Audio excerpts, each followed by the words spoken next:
The Kempei's first target were the Dulforce volunteers. But their selection process soon became more random. They singled out almost anyone they thought could be anti-Japanese. Suspected communists and China supporters were near the top of the list. Those who made the mistake of writing their names in English were assumed to be pro-British. Those with tattoos were condemned as secret society members. The lucky ones who passed the screening had their bodies or clothes stamped with the Chinese character Jian, or examined. But for thousands, it was their last journey. The start of the now infamous Suk-ching. When the Japanese office came, there were some, I think, some spies for the Japanese. They started pointing to, they started going around and pointing out persons which they want to stand up. So those are pointed out, they have to stand up.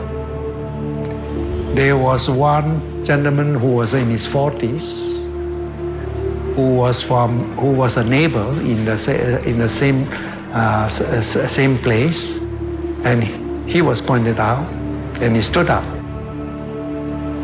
So when the Japanese and the spies were not looking, I pulled his shirt, asked him to sit down. So he sat down.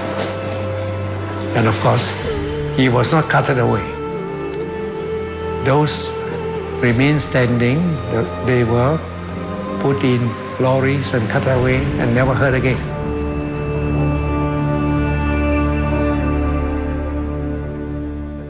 Retired army man Major Go Se-fong is one of those who will never know for sure what became of his loved one. He was just 10 years old at the time, and his father was a known supporter of China's wartime leader, Chiang Kai-shek. He bought a lot of bonds, documents, assisting the Chinese money and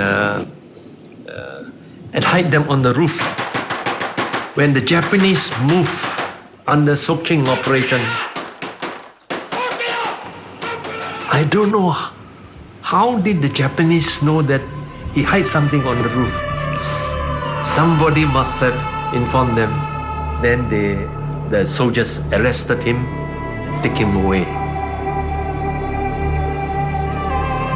So we have never see him again.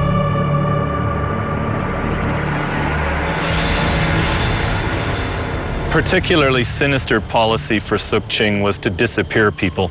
It was psychological, the thinking behind it being if you killed someone and their family knew that you'd killed them, that might drive them to see you as an enemy and seek revenge. Whereas if you disappeared them, they wouldn't know whether they were alive or dead, and therefore they might behave themselves and sit quietly at home and not resist you or cause you any trouble. So it was a very calculated policy to round these people up but then take them away and to massacre them out of sight of the civilian population so that question mark would hang over the community. Maybe, just maybe, if we sit quietly and behave ourselves, maybe they'll let our fathers and brothers come home one day. Very effective, devastatingly so. Really warped, but very effective. It was not until the 1960s that the fate of the disappeared ones became clear. From 1962 to 1966, construction in this area, now ironically the home of Japanese-owned factories, uncovered a deadly secret. Work was interrupted for 4 years to allow a massive exhumation of thousands of human remains. The area was aptly dubbed the Valley of Death. The whispers, rumors, and allegations of the war years were finally confirmed. Another 35 mass graves would eventually be uncovered all across Singapore. Personal effects recovered from the sites were donated to the National History Museum. They revealed an even more disturbing truth. We see here women's watches.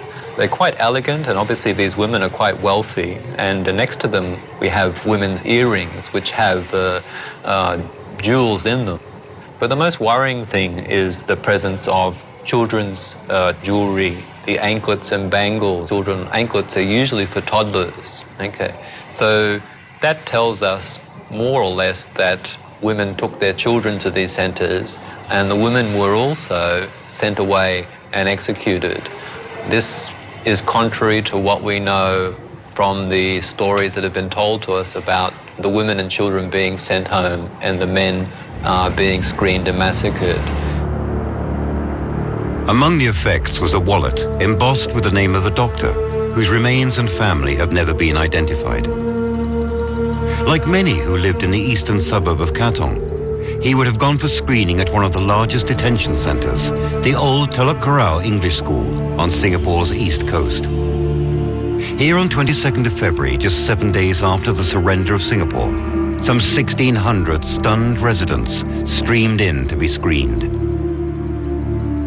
After days of processing, the unlucky ones were loaded onto trucks and taken away. Their journey took them through the sleepy kampong of Siglap, a farming village near the beach.